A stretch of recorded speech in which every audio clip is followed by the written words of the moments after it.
ఈరోజు వైఎస్ఆర్ కాంగ్రెస్ పార్టీ కార్యాలయంలో వైఎస్ఆర్ కాంగ్రెస్ పార్టీ అధ్యక్షులు శ్రీ జగన్మోహన్ రెడ్డి గారి ఆధ్వర్యంలో 175 నియోజకవర్గాల్లో పోటీ చేసినటువంటి అభ్యర్థులతో సమావేశం ఏర్పాటు చేయడం జరిగింది. ఈ సమావేశంలో జగన్మోహన్ రెడ్డి గారు కొన్ని నిర్ణయాలు తీసుకుని మనకి 1,33,00,000 మంది ఓటు వేశారు. అదేవిధంగా పార్టీ కోసం గ్రామ స్థాయిలో కానీ, వార్డు స్థాయిలో కానీ, విలేజ్ స్థాయిలో కానీ నాయకులు, కార్యకర్తలు అనేక వేల మంది, లక్షల మంది పనిచేశారు. వాళ్ళందరినీ కూడా కాపాడుకోవాల్సినటువంటి బాధ్యత మందే.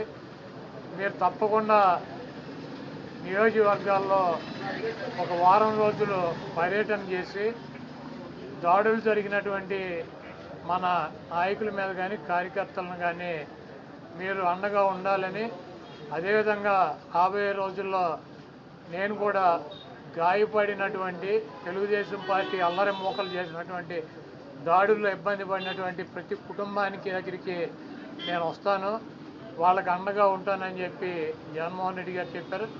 అదేవిధంగా మన జరిగినటువంటి ఎన్నికల్లో ఇంత మంచి చేసి ఇన్ని రకాలైనటువంటి సంక్షేమ కార్యక్రమాలు అందించి మనం ఓడిపోయాము. ఇది ఒక మిరాకిల్గా ఉంది. దేశవ్యాప్తంగా కూడా మన దగ్గర ఆధారాలు లేవు, అయినప్పటికీ దేశవ్యాప్తంగా మరి శకుని మామ ఎలా అయితే పాచికలు ఎలా కావాలంటే అలా వేస్తాడో అలా తెలుగుదేశం పార్టీ, జనసేన, బీజేపీ కావాల్సినట్టు అక్కడ పాచికలు పండి అని చెప్పి మా పార్టీ కానీ, జగన్మోహన్ రెడ్డి గారిది కానీ, మాది కానీ అభిప్రాయం. అదేవిధంగా రేపు రాబోయే రోజుల్లో ఈ 6 నెలలు కూడా కొంత టైం ఇచ్చి చూద్దాము. ఆ తర్వాత చంద్రబాబు నాయుడు చెప్పినటువంటి దొంగ హామీలని ఎట్టి పరిస్థితుల్లోనూ నెరవేర్చలేడు. ఎందుకంటే ఇవాళ చూసాం సూపర్ 6 అని పెట్టాడు. ఆ సూపర్ 6లో 18 సంవత్సరాలు దాటినటువంటి ప్రతి మహిళకి 1,500 పెన్షన్ ఇస్తా అన్నాడు. రేపు 1వ తారీఖు ఇస్తున్నాడా? దాని గురించి మాట్లాడట్లా. 3 గ్యాస్ సిలిండర్లు ఇస్తా అని చెప్పాడు, దాని గురించి మాట్లాడట్లా. బస్సుల గురించి మాట్లాడట్లా. అదేవిధంగా బీసీ కానీ, ఎస్సీ కానీ, ఎస్టీ కానీ వర్గాలకి 50 సంవత్సరాలు దాటిన వాళ్ళకి పెన్షన్ ఇస్తానని చెప్పాడు సూపర్ 6లో. దాని గురించి మాట్లాడట్లా. అది ఎప్పుడు ఇస్తాడో చెప్పట్లా. అదేవిధంగా ఇంకోటి 20 లక్షల మందికి నిరుద్యోగులకి ఉద్యోగాలు ఇప్పిస్తాను, ఉద్యోగాలు కనుక ఇప్పించలేకపోతే ఈ లోపు 3,000 రూపాయలు నిరుద్యోగ వృత్తి కూడా ఇస్తానని చెప్పి సూపర్ 6లో పెట్టాడు. మొన్న తెలంగాణలో హరీష్ రావు గారు మాట్లాడుతూ చెబుతున్నాడు, చంద్రబాబు నాయుడు గారు చెప్పిన వాగ్దానాన్ని ఏమీ చెప్పాడు. 1,000 రూపాయలు ఈయన పెంచింది. ఇప్పుడు వచ్చి 3,000 ఆల్రెడీ ఇచ్చేది జగన్మోహన్ రెడ్డి గారు. 3,000 ఇస్తా అంటే ఈయన వచ్చి 1,000 ఇచ్చాడు. మీరు అక్కడ 2,000 ఇస్తా అంటే రేవంత్ రెడ్డి 4,000 చేయాలి కాబట్టి అక్కడ ఇబ్బంది పడుతూ ఉంటాడు. ఇంకా ఈయన సూపర్ 6 అని చెప్పి ప్రతి మహిళకి 1,500 రూపాయలు ఇస్తా అన్నాడు 18 సంవత్సరాలు దాటిన వాళ్ళకి. మరి ఆ వాగ్దానం ఎప్పుడు చేస్తాడు?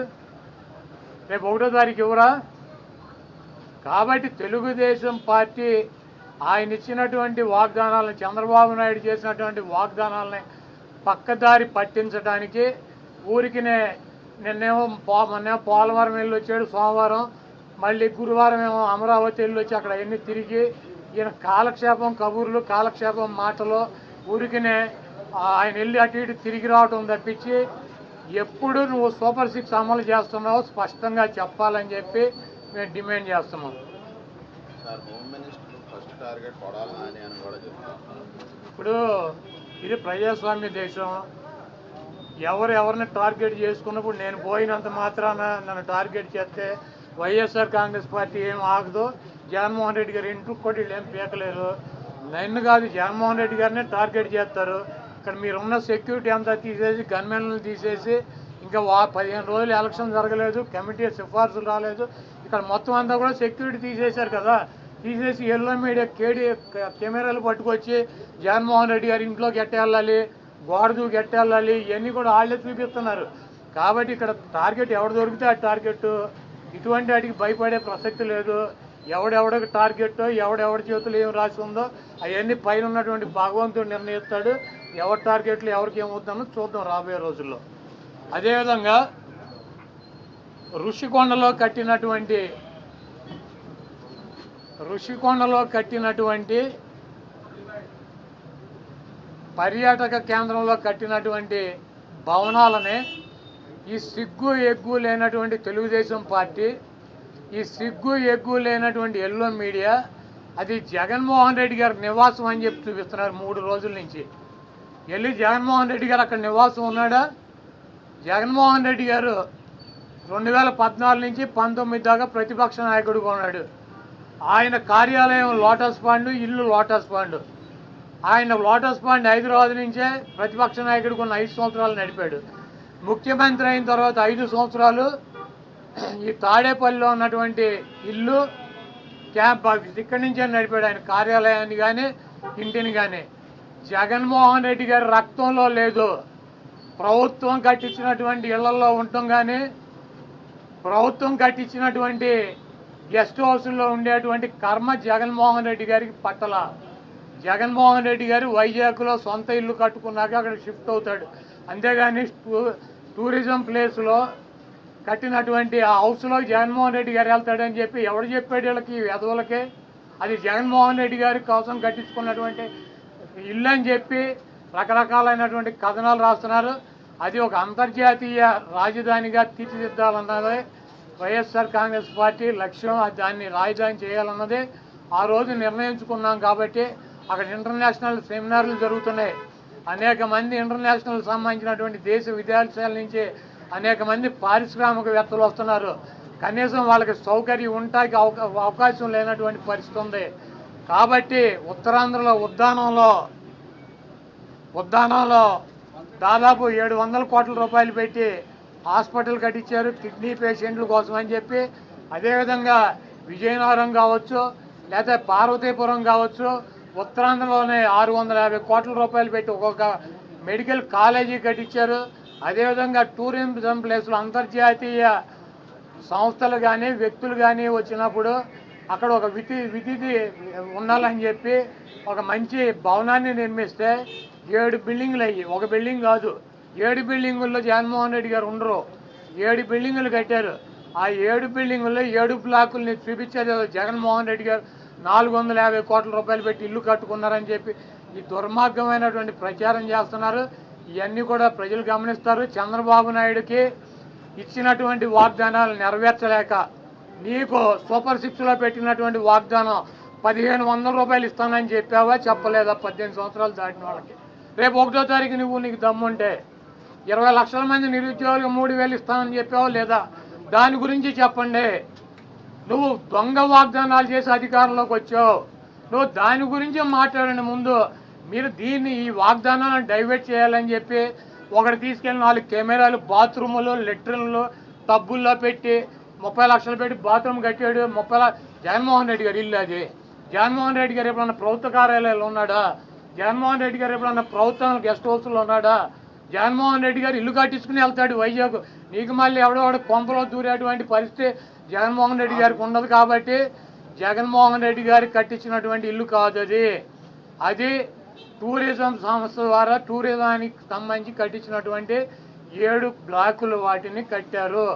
వాటికి 400 కోట్ల రూపాయలు ఖర్చు పెట్టి అంతర్జాతీయ సెమినార్లు పెట్టినప్పుడు రాష్ట్రపతితో ప్రధానమంత్రి ఈ రాష్ట్రానికి రాజధాని కాబట్టి అది విఐపీలు వచ్చినప్పుడు అక్కడ వసతి గృహాలు ఉండాలని చెప్పి వాటిని అంతర్జాతీయ స్థాయిలో నిర్మించారు తప్పించి అది జగన్మోహన్ రెడ్డి గారి కోసం కట్టినటువంటి ఇల్లు కాదు.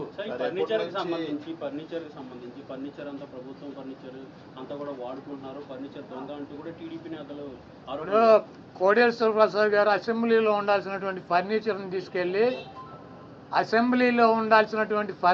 తీసుకువెళ్ళి ఎక్కడేసాడు? ఆయన బైక్ షోరూంలో వేసుకున్నాడు. అసెంబ్లీలో ఉండాల్సినటువంటి ఫర్నిచర్ బైక్ షోరూంలో వేసుకుంటే వాడిని దొంగ అంటారు. సీఎం క్యాంపు కార్యాలయానికి ప్రభుత్వం వచ్చినటువంటి విజిటర్స్ కోసం ఒక కార్యాలయం సీఎం జగన్మోహన్ రెడ్డి గారి కార్యాలయం అయితే ఒక 10 మంది 20 మంది కూర్చుంటాకు ఉంటుంది.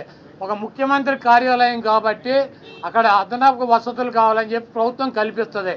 ముష్టి పట్టుకుపోతే పట్టుకుపోండి, లేకపోతే డబ్బు విలువ చెప్తే కడతామని ఫస్ట్ రోజు చెప్పాం. దీని గురించి ఏమైనా రాద్దాం కావాలంటే పట్టుకుపోండి. తొక్కలో ఫర్నిచరు ఎంత ముష్టి ఫర్నిచర్ ఎంత ఉంటుంది? కావాలండి పట్టురండి, మేము షోరూమ్లో వేసుకున్నాం, తీసుకెళ్ళి మా సాక్షి ఆఫీసులో వేసామా? కాదు, మాకు క్యాంప్ ఆఫీసులో పెట్టినటువంటి ఫర్నిచర్ని తీసుకెళ్ళి సాక్షి ఆఫీసులో వేసుకున్నామా? దొంగ అంటే అసెంబ్లీలో ఉండాల్సినటువంటి ఫర్నిచర్ని తీసుకుని బైక్ షోరూమ్, నీ సొంత షోరూమ్లో వేసుకుంటే వాడిని దొంగ అంటారు. అంతేగాని క్యాంప్ ఆఫీసులో ఇచ్చినటువంటి ఫర్నిచర్ క్యాంప్ ఆఫీసులో ఉంటే దానికి కావాలంటే డబ్బు కడతాం, లేదంటే ఫర్నిచర్ తీసుకుపోమని చెప్పాం. దానికి దొంగ ఇవన్నీ పనికిరాని మాటలు. ఋషికొండ ఫర్నిచరు, దాడులు, కొడాల నాని టార్గెట్, జగన్మోహన్ రెడ్డి టార్గెట్, ఇక్కడ పోలీసులు తీసాం, ఇవన్నీ సొల్లు పురాణం. మీ చేతనేం చేసుకోండి, నో ప్రాబ్లం. మీరు సూపర్ 6లో పెట్టినటువంటి వాగ్దానాలనే మీరు ఎప్పుడు అమలు చేస్తున్నారో చెప్పాలి. జగన్మోహన్ రెడ్డి గారు తరఫున మేము అడుగుతున్నాం, వైఎస్ఆర్ కాంగ్రెస్ పార్టీ తరఫున. చంద్రబాబు నాయుడు అమలు చేసే బాధ్యత నాదని చెప్పి పవన్ కళ్యాణ్ గారు కూడా చెప్పాడు. కాబట్టి ఇవన్నీ సొల్లు పురాణాలు వద్దు, మీరు చేతనేం చేసుకోండి, నో ప్రాబ్లం. మీరు ఎవరిని చంపేయాలో చంపేయండి, ఎవరిని కొట్టాలని ఉన్నారు కొట్టండి, ఏం చేయాలని ఉన్నారు చేసుకోండి. మీరు సూపర్ 6లో ఇచ్చినటువంటి వాగ్దానాలనే 1వ తారీఖు నుంచి 4000 పెన్షన్తో పాటు అమలు చేస్తున్నారా లేదా, దీనికి స్పష్టంగా సమాధానం చెప్పండి. సార్, జగన్ గారి యాత్ర ఎప్పటి నుండి స్టార్ట్ అయ్యే అవకాశం ఉందంటే ఈ దాడులకు గురైన వాళ్ళు సుమారుగా? అంటే పలానా టైం అని అనుకోలేదు, ముందు మమ్మల్ని వెళ్ళమన్నారు, తర్వాత